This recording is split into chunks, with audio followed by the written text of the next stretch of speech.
अरुणाचल प्रदेश में जेडीयू को तगड़ा झटका लगा है। यहाँ जेडीयू के 7 में से 6 विधायक भाजपा में शामिल हो गए हैं। अरुणाचल प्रदेश पंचायत और नगर निगम चुनाव के नतीजों की घोषणा और जेडीयू की राष्ट्रीय कार्यकारिणी की बैठक से एक दिन पहले एक खबर सामने आई। मीडिया के सवाल पर बिहार के सीएम नीतीश कुमार ने कहा, वो लोग चले गए हैं, ये बात मैं उनसे मीटिंग करने के बाद ही बता पाऊंगा। अयोध्या में बाबरी मस्जिद के स्थान पर फैजाबाद के रोनाही के धन्नीपुर गांव में बनने वाली मस्जिद की डिज़ाइन को बाबरी मस्जिद मामले में कभी पक्षकार रहे इकबाल अंसारी ने खारिज किया। उन्होंने कहा कि इसमें हिंदुस्तानी शैली नहीं दिखाई देती। इकबाल अंसारी ने कहा कि अयोध्या ही नहीं बल्कि देश का कोई भी मुसलमान मस्जिद के इस डिज़ाइन को स्वीकार नहीं करेगा।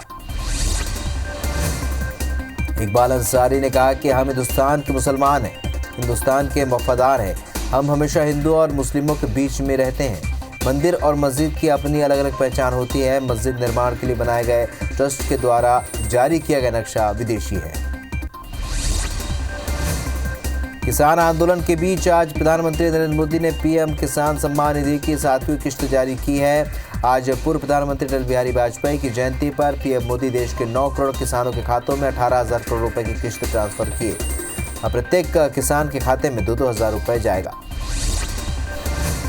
प्रधानमंत्री नरेंद्र मोदी ने किसानों को संबोधित किया और विपक्षी दलों पर निशाना साधते हुए कहा कि कुछ राजनीतिक दल जिन्हें देश की जनता ने लोकतांत्रिक तरीके से नकार दिया है, वो आज कुछ किसानों को गुमराह करके जो कुछ भी कर रहे हैं, उन सभी को बार बार नम्रता पूर्वक सरकार की तरफ से अनेक प्रयासों के बावजूद भी किसी न किसी राजनीतिक कारण से ये चर्चा नहीं होने दे रहे हैं।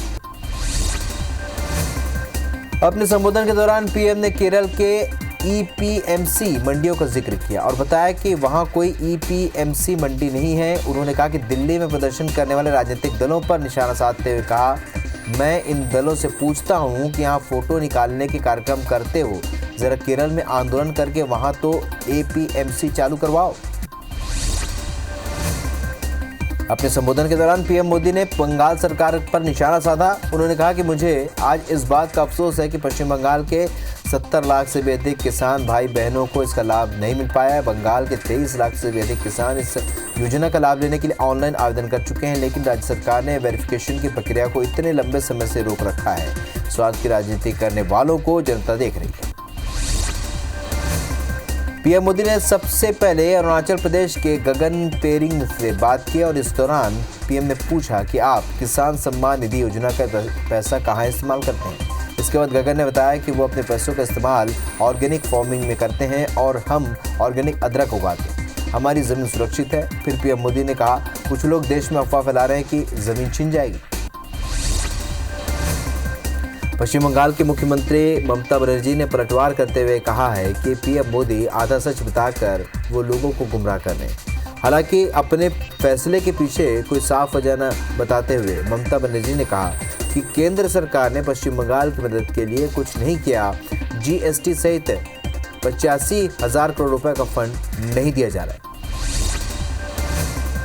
किसानों को संबोधित करते हुए गृह मंत्री अमित शाह ने कहा है कि जब नरेंद्र भाई प्रधानमंत्री किसान सम्मान योजना लेकर आए, तब राहुल बाबा समेत विपक्ष के सारे नेता कहते थे कि किसानों को ऋण माफ़ करो। कांग्रेस की सरकार ने 10 साल में 60,000 करोड़ का ऋण माफ़ किया है। नरेंद्र मोदी ने 2.5 साल में ही 95,000 करोड़ सीधे किसानों के अकाउंट में डलवा दिया। रक्षा मंत्री राजनाथ सिंह ने दिल्ली में कहा कि एमएसपी खत्म नहीं होगा। उन्होंने आगे कहा कि प्रधानमंत्री नरेंद्र मोदी द्वारा किसानों के लिए 3 कानून बनाए गए हैं, लेकिन आज कुछ लोगों के द्वारा गलतफहमी पैदा की जा रही है कि एमएसपी खत्म कर दी जाएगी। मैं किसानों को वचन दे रहा हूं कि किसी भी कीमत पर एमएसपी खत्म नहीं होगी। किसान आंदोलन के बीच कृषि मंत्री नरेंद्र सिंह तोमर आज फिर उन्होंने कहा कि कुछ किसान भाई बहनों को नए कानूनों को लेकर भ्रम पैदा हुआ है। मैं उनको आग्रह करता हूं कि वो इस आंदोलन को त्याग कर सरकार के वार्ता के निमंत्रण पर आए। मुझे आशा है कि किसान नए कानून के मर्म और महत्व को समझेंगे और हम समाधान की ओर अग्रसर होंगे। सीएम शिवराज सिंह चौहान आज होशंगाबाद के बाबई में किसान सम्मान निधि कार्यक्रम में शामिल हुए। कार्यक्रम में सीएम शिवराज ने किसानों के लिए कई बड़े ऐलान किए, साथ ही मोबाइल पर जाति और आय प्रमाण पत्र देने की घोषणा की। उज्जैन में शंकराचार्य स्वामी निश्चलानंद सरस्वती ने किसान आंदोलन को लेकर कहा कि केंद्र सरकार को बिल लाने से पहले राष्ट्रीय हितैषी और कृषि विशेषज्ञों से संपर्क करना चाहिए था। राम मंदिर निर्माण के लिए चंदा मांगने पर उन्होंने कहा कि अशोक सिंघल के शासनकाल में भी चंदा मांगा गया था, अब फिर मांगा जा रहा है। चंदा देने वाले हिसाब किताब ने। उन्होंने उज्जैन के महाकाल मंदिर क्षेत्र में खुदाई के दौरान निकले प्राचीन मंदिर के अवशेषों पर कहा कि धार्मिक क्षेत्र में राजनेताओं को हस्तक्षेप नहीं करना चाहिए, सहभागी बनना चाहिए। उन्होंने आरोप लगाया कि राजनेता संतों आचार्यों को अपने से ऊंचा नहीं देखना चाहते। किसानों के आंदोलन के समर्थन में अब यूथ कांग्रेस भी खुलकर सामने आ गया है। यूथ कांग्रेस 27 दिसंबर को किसान स्वाभिमान मार्च निकालेगा। इस मार्च में मध्य प्रदेश के पूर्व सीएम कमलनाथ, दिग्विजय सिंह, अरुण यादव, मुकुलवास सिंह, यूथ कांग्रेस के राष्ट्रीय अध्यक्ष BV निवास सहित कई बड़े नेता शामिल होंगे। बिलासपुर में पीएम किसान सम्मान निधि को लेकर भाजपा और कांग्रेस आमने सामने हैं। भाजपा जहां इसके बहाने किसानों के बीच जाकर कृषि बिल के फायदे गिना रही है, तो वहीं कांग्रेस इसे किसानों के साथ एक और छलावा बता रही है। कांग्रेस का कहना है कि पीएम किसान सम्मान निधि के नाम पर 500 रुपये देकर केंद्र सरकार किसानों से छल कर रही है। बैतूल में कृषि उपज मंडी में अपनी उपज बेचने के इंतजार में किसानों को कड़ाके की ठंड में खुले आसमान के नीचे सोना पड़ रहा है। वहीं किसानों के लिए बने विश्राम भवन में ताला लटका हुआ है। मंडी में हफ्तों किसान फसल तुलाई के लिए इंतजार कर रहे हैं। मंडी प्रबंधन के संज्ञान में आने के बाद अधिकारियों में हड़कंप मचा हुआ है। रायगढ़ में दिल्ली में चल रहे किसान आंदोलन के समर्थन में किसान नागरिक संयुक्त मोर्चा के कार्यकर्ताओं ने एक दिन का उपवास कर धरना प्रदर्शन किया। साथ ही केंद्र सरकार के खिलाफ नारेबाजी की। इस दौरान जिला पंचायत अध्यक्ष निराकार पटेल, मेयर जानकी काटजू और समेत कांग्रेस के कार्यकर्ता भी शामिल हुए। सीएम भूपेश बघेल आज रायपुर से सटे खुड़मुड़ा गांव पहुंचे और मृतक के परिजनों से मुलाकात की। इस दौरान सीएम भूपेश ने पीड़ित परिवार के 4 बच्चों के नाम 1-1 लाख की FD करने की घोषणा की और हत्यारों के पकड़े जाने तक पुलिस से जांच कराने की बात कही। बता दें कि खुड़मुड़ा में पिछले दिनों 4 लोगों की हत्या हुई थी। बिहार चुनाव में जीत का खाता खोलने वाले असदुद्दीन ओवैसी की पार्टी AIMIM अब मध्य प्रदेश में दस्तक देने जा रही है। मध्य प्रदेश में होने वाले नगरीय निकाय चुनाव में AIMIM के उतरने के ऐलान के साथ ही प्रदेश की सियासत भी गरमाने लगी है। कांग्रेस के साथ ही भाजपा भी असदुद्दीन ओवैसी पर निशाना साधना शुरू कर दिया है। जबलपुर में लोकसभा के मुख्य सचेतक और सांसद राकेश सिंह ने AIMIM के मुखिया ओवैसी पर निशाना साधते हुए कहा कि आने दीजिए, कोई फर्क नहीं पड़ता। भाजपा नगर निगम चुनाव के लिए पूरी ताकत के साथ जमीनी स्तर पर तैयार है। ग्वालियर नगर निगम चुनाव में महापौर के टिकट को लेकर कांग्रेस में अभी से बगावत के सुर उभरने लगे। कांग्रेस के जिला पार्टी कार्यालय में हुई बैठक में पूर्व मंत्री, विधायक और पदाधिकारियों ने टिकट बांटने को लेकर न सिर्फ सवाल खड़े किए। महिला नेत्री ने कहा कि महापौर समेत पार्षद के लिए जो भी सीटें महिलाओं के लिए आरक्षित है, उन पर सिर्फ महिला नेता कार्यकर्ताओं को ही मौका दिया जाए। प्रदेश की कांग्रेस प्रदेश सचिव रश्मि पवार शर्मा ने कहा कि ऐसा ना हो कि महिलाओं के लिए आरक्षित सीटों पर नेता और अपनी पत्नियों को टिकट दिलवा दें और पार्टी के लिए काम करने वाली महिलाएं दौड़ से बाहर हो जाएं। आज पूर्व प्रधानमंत्री अटल बिहारी वाजपेयी की जयंती को सुशासन दिवस के रूप में मनाया गया। सरकार में जवाबदेही में भारतीय लोगों के बीच जागरूकता को बढ़ावा देकर प्रधानमंत्री वाजपेयी को सम्मानित करने के लिए 2014 में सुशासन दिवस की स्थापना की गई।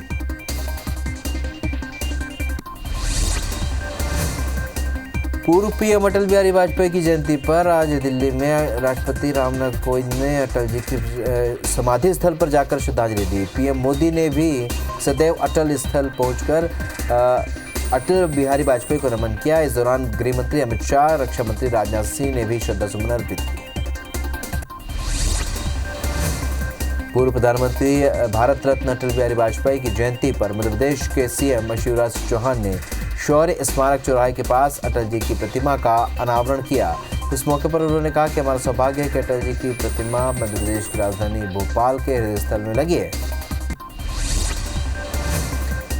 ग्वालियर में भी उनका भव्य स्मारक बनाया जाएगा जो उनके व्यक्तित्व, कृतित्व और जीवन दर्शन को प्रदर्शित करेगा। सीएम ने कहा कि भारत की प्रगति और विकास के गीत गाने वाले अटल बिहारी वाजपेयी को आज उनके जन्मदिन के अवसर पर श्रद्धासुमन अर्पित करता हूँ। ये प्रदेश का सौभाग्य है कि वाजपेयी जी इस प्रदेश के मध्य प्रदेश के गृह मंत्री डॉक्टर नरोत्तम मिश्रा 2 दिवसीय प्रवास पर अपने विधानसभा क्षेत्र दतिया पहुंचे, जहां पहले दिन उन्होंने पूर्व प्रधानमंत्री स्वर्गीय अटल बिहारी वाजपेयी की जयंती पर आयोजित कार्यक्रम में शामिल होकर कन्या पूजन किया और वाजपेयी जी के चित्र पर माल्यार्पण कर उन्हें नमन किया। भारत समेत दुनिया भर में कोरोना गाइडलाइंस के साथ क्रिसमस मनाया जा रहा है। चर्च के बाहर बड़ी संख्या में लोग एकत्रित हुए और क्रिसमस का पर्व हर्ष और उल्लास के साथ मना रहे हैं। दिल्ली, पश्चिम बंगाल, जम्मू कश्मीर, पंजाब, उत्तर प्रदेश, मध्य प्रदेश और गोवा समेत देश के हर राज्य में क्रिसमस धूमधाम के साथ मनाया जा रहा है। कोलकाता के पार्क स्ट्रीट पर बड़ी संख्या में लोग एकत्रित हुए। आज देश भर में कोरोना गाइडलाइन के साथ क्रिसमस का पर्व मनाया जा रहा है। राष्ट्रपति रामनाथ कोविंद, पीएम नरेंद्र मोदी, रक्षा मंत्री राजनाथ सिंह, कांग्रेस के नेता राहुल गांधी समेत कई नेताओं ने क्रिसमस के मौके पर शुभकामनाएं दी हैं। पीएम मोदी ने लोगों को क्रिसमस की शुभकामनाएं देते हुए कहा कि भगवान क्राइस्ट का जीवन और उनके सिद्धांत दुनिया भर में लाखों लोगों को शक्ति प्रदान करते हैं। कोरोना के चलते क्रिसमस में कुनकुरी चर्च श्रद्धालुओं के लिए पूरी तरह से बंद रखा गया। यहां सिर्फ मसीही समाज के पुरोहितों ने ही विशेष प्रार्थना की। 10,000 लोगों की व्यवस्था वाले चर्च में क्रिसमस पर विशेष साज सज्जा भी नहीं की गई। हालांकि ईसा मसीह के जन्म की झांकी जरूर बनाई गई। हालांकि सोशल डिस्टेंसिंग का पालन करते हुए यहाँ प्रार्थना की गई। जबलपुर में प्रभु यीशु का जन्म दिवस पूरे उत्साह के साथ मनाया गया और सभी चर्चों में सुबह से ही प्रार्थना शुरू हुई। धर्मगुरुओं ने प्रभु यीशु के जीवन वृत्तांत पर व्याख्यान दिया और प्रभु यीशु के बताए रास्ते पर चलने का आग्रह किया। इस दौरान कोरोना गाइडलाइन का पालन किया। मशहूर फिल्म अभिनेता अन्नू कपूर नीमच पहुंचे, जहां उन्होंने अपने बचपन के दोस्तों के साथ क्रिसमस का त्यौहार सेलिब्रेट किया और प्रार्थना सभा में भाग लिए और प्रदेश और देश की समृद्धि की कामना की। दहेज प्रताड़ना के नाम पर अपने ससुराल वालों पर अपराध दर्ज कर उन्हें परेशान करने वाली महिला को हाईकोर्ट ने नोटिस जारी कर दिया है। साथ ही छत्तीसगढ़ डीजीपी, दुर्ग एसपी और महिला थाना प्रभारी प्रभा राव को नोटिस भेजकर गलत कार्रवाई करने पर जवाब मांगा। दरअसल महिला लगातार ससुराल वालों को परेशान कर रही थी, जिसके बाद उन्होंने हाई कोर्ट की शरण ली। सरायपाली में पंचायत सचिव संघ ने जनपद पंचायत के सामने 1 दिवसीय धरना दिया और पूरे ब्लॉक के पंचायत सचिवों ने अपनी कई मांगों को लेकर मुख्यमंत्री और मुख्य सचिव के नाम जनपद सीईओ और एसडीएम को ज्ञापन सौंपा। इधर सचिवों के धरना प्रदर्शन से पंचायतों के कामकाज करवाने के लिए ग्रामीण भटक रहे हैं। मुरैना के हटीपुरा मुक्तिधाम तक रास्ता नहीं होने से परिजन को अंतिम संस्कार करने के लिए घंटों भटकना पड़ा। दरअसल रास्ते में पानी जमा होने से ये परेशानी हुई। बाद में प्रशासन के हस्तक्षेप पर खेतों के रास्ते बाउंड्री वॉल के ऊपर से शव को अंदर ले जाया गया, तब कहीं जाकर अंतिम संस्कार हुआ। पिपरिया के राईखेड़ी गांव में हुए विवाद में घायल बुजुर्ग की इलाज के दौरान मौत हो गई, जिससे गुस्साए परिजनों ने मंगलवार चौराहे पर शव रखकर प्रदर्शन किया और आरोपियों की गिरफ्तारी की मांग की। दरअसल अवैध रेत उत्खनन को लेकर विवाद हुआ था और इस दौरान बुजुर्ग को गंभीर चोट आई थी, जिसके बाद उसे अस्पताल में भर्ती कराया गया। अनूपपुर जिला अस्पताल में नसबंदी शिविर के दौरान अव्यवस्थाओं का आलम दिखा। यहाँ सुबह से ऑपरेशन के लिए दूर दराज से महिलाएं पहुंची थी, लेकिन घंटों इंतजार करने के बाद भी डॉक्टर नहीं पहुंचे, जिससे महिला भूख से तड़प रही। नगरनार स्टील प्लांट के निजीकरण का विरोध करने के लिए इंटेक भी कूद गया है। Indian national trade union Congress के राष्ट्रीय अध्यक्ष ललित मिश्रा ने बस्तर का दौरा किया। ललित मिश्रा ने केंद्र सरकार पर आरोप लगाते हुए कहा कि प्रधानमंत्री उद्योगपतियों के गोद में बैठ गए हैं। ललित मिश्रा ने दावा किया कि इंटेक से 60 लाख मेंबर जुड़े हुए हैं और हम दिल्ली पहुंचकर बड़े नेताओं से बात करेंगे। पहले सड़क बनाओ और फिर खुदाई करो, फिर नई सड़क बनाओ। इंदौर में विकास के नाम पर यही हो रहा है। महज 1 साल पहले बनाई गई शहर की सीमेंटेड सड़कों को फिर से खुदाई कर सीवरेज की पाइप डाली जा रही है। आगामी दिनों में नगरीय निकाय चुनाव में है और लिहाजा कांग्रेस इसे मुद्दा बनाकर भाजपा को घेर रही है, तो वही भाजपा भी सफाई दे। जबलपुर में सरकारी जमीन पर बनी आलीशान अमृत हाइट्स पर कभी भी प्रशासन का बुलडोजर चल सकता है। अमृत हाइट्स के दस्तावेजों में इस फर्जीवाड़ा सामने आने के बाद प्रशासन इस आलीशान अपार्टमेंट को गिराने की योजना बना रहा है। जिला प्रशासन की जांच में ये इमारत पूरी तरह से अवैध पाई गई। खजुराहो के बसारी गांव में ग्रामीणों ने नेशनल हाईवे नंबर 75 में चक्का जाम कर दिया। कल हाईवा की टक्कर से ग्रामीण की मौत हुई थी, जिसके बाद आज आक्रोशित ग्रामीणों ने नेशनल हाईवे नंबर 75 पर चक्का जाम कर दिया। घटना बमीठा थाना क्षेत्र के मौके पर भारी पुलिस बल तैनात किया गया है। चंबल के बीड़ों में 60,000 का इनामी डकैत गुड्डा गुर्जर पहाड़गढ़ के जंगलों में अपने साथियों के साथ पहुंच चुका है। पहाड़गढ़ थाने इलाके की मरा घाटी के जंगल में गुर्जर ने 6 से 7 साथियों के साथ बंदूकों की नोक पर लोडिंग वाहन को रोका और इसके सवार 4 लोगों को पीटा। 10,000 रुपये और मोबाइल फोन भी छीन लिए। सुमका में नक्सलियों के खिलाफ विशेष अभियान चलाया जा रहा है। वहीं गोगुंडा और ककाड़ी में भी पुलिस पार्टी और नक्सली के बीच मुठभेड़ हुई, जिसमें पुलिस ने नक्सली कैंप को ध्वस्त कर दिया। घटनास्थल पर खून के धब्बे और घसीटने के निशान मिले हैं। पुलिस ने दावा किया है कि 4 से 5 नक्सली मारे गए हैं या घायल हुए। शहडोल के कुशाभाऊ ठाकरे जिला अस्पताल में बच्चों की मौत का मामला थमने का नाम नहीं ले रहा है। करीब 10 दिन बाद 2 और बच्चों की मौत हो गई। जिले में बच्चों की मौत का आंकड़ा बढ़कर 30 हो गया है। वहीं लगातार बच्चों की मौत को सीएमएचओ डॉक्टर मेघसी ने सामान्य मौत बताया। कटनी के खमतरा में बाइक फिसलने से 2 लोगों की मौत हो गई, जिसकी सूचना घटनास्थल पर मौजूद ग्रामीणों ने पुलिस को दी है। इसके बाद मौके पर पहुंची पुलिस ने दोनों के शव को पंचनामा कार्रवाई के बाद पोस्टमार्टम के लिए भेज दिया है। साथ ही परिजन को भी घटना के बारे में सूचना दे दी। कोरिया के चिरमिरी में बंद कोयला खदान धंसने का एक महिला की मौत हो गई और इसके साथ और लोग भी थे जो सुरक्षित बच गए। सभी वहां अवैध रूप से कोयला निकालने के लिए गए हुए थे। वही सूचना पर पहुंची पुलिस ने शव को बाहर निकालकर पोस्टमार्टम के लिए भेज दिया। खजुराहो में 4 लेन निर्माण कार्य में लगे हाईवा ने एक बुजुर्ग को कुचल दिया, जिससे उसके मौके पर ही मौत हो गई। इस घटना से नाराज परिजन ने ग्रामीणों के साथ नेशनल हाईवे नंबर 75 पर जाम लगा दिया। वहीं सूचना मिलते ही पुलिस बल के साथ एसडीओपी मौके पर पहुंचे और आश्वासन देकर ग्रामीणों को शांत कराया।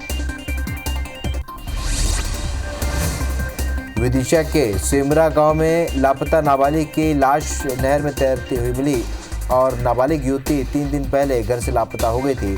इसके बाद परिजन ने थाने में गुमशुदगी की रिपोर्ट दर्ज कराई थी। सूचना पर पहुंची पुलिस ने शव को बाहर निकालकर पोस्टमार्टम के लिए भेज दिया है। फिलहाल पुलिस मर्ग कायम कर जांच शुरू कर दी।